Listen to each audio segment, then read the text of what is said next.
Hi everybody, Grandpa here. Well, I tell you what, let's head on over to Easel and take care of our little bird's head, okay? I'll meet you there. And well, here we are. By golly, I've done some work with my watercolor pencil because I'm in better control with it on our little guy's head, okay?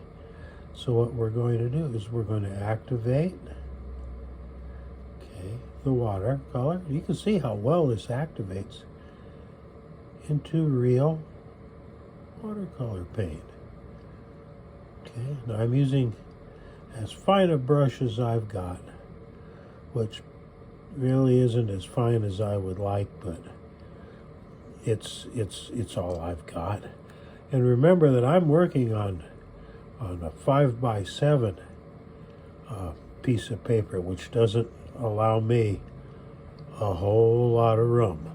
Okay, so I just have to do the best I can do with what I've got. Need a little more water there.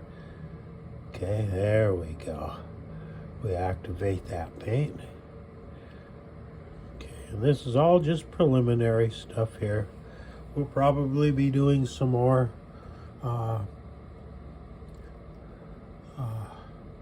work on it to make it just exactly as we want it. But we've got a good beginning here, okay?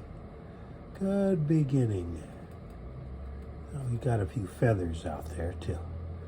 Okay, here we go. And yes, we will put the little dot in his eye in, but it's got to be done after everything else is dry, or else it will turn to gray.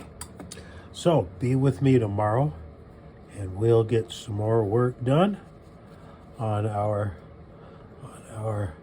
little blue tit bird.